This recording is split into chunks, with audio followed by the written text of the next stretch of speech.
Know ye therefore that they which are of faith, the same are the children of Abraham?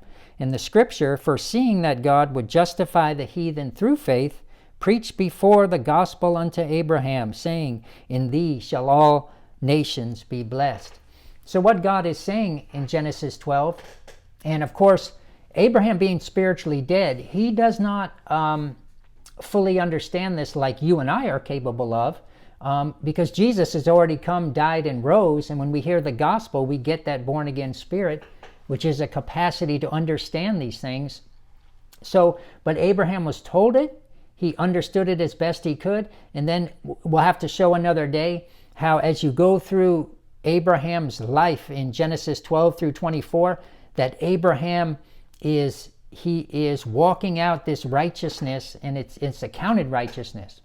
Jesus hasn't died and rose yet, so it's not real righteousness, but it's accounted righteousness. You've heard me say before, it's like a credit card. Abraham, you go ahead and walk righteous on credit, and then when Jesus dies and rises, I'll pay off the credit card. I don't want to go all into that. But how Abraham could grow, just like we go in righteousness is revealed from faith to faith, Romans 1. That same with Abraham. His accounted righteousness was more and more revealed from faith to faith. And Abraham understood more and more as he turned his life over to God what this meant, that a Redeemer was going to come and was going to come through his loins. And so much so that when you get to Genesis 22, Abraham is offering up Isaac, and it's through Isaac all this is going to happen. And Abraham trusts God enough to offer up the very seed through whom that Redeemer eventually would come.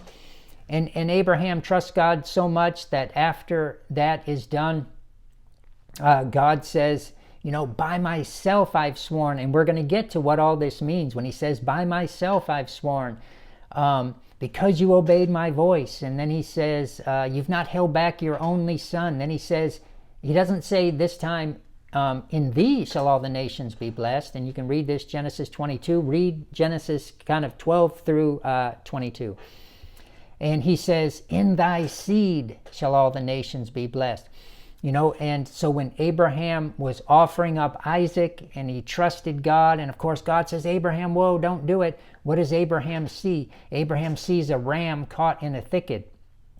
And he offers up that instead of his son. Why? As a placeholder, because now that Abraham has offered his son, he's given God the authority he needs. Remember, God can only operate in the earth through the authority of someone in the earth.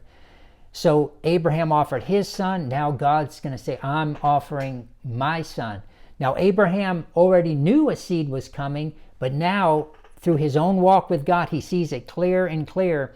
And God's saying, by myself I've sworn that in thy seed all the nations will be blessed, that God is providing himself a lamb, that God himself is going to offer his son.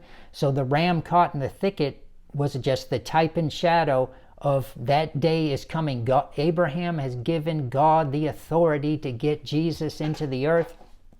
And then you can go to John 8 and read the whole chapter. John 8, Jesus says, Abraham rejoiced to see my day, saw it, and he was glad. He's talking about Genesis 22, where Jehovah Jireh, in the mount of the Lord it shall be seen. What did Abraham see? Yes, he saw the ram in the thicket, but he saw that it was in his seed there would be the Redeemer to come, would come.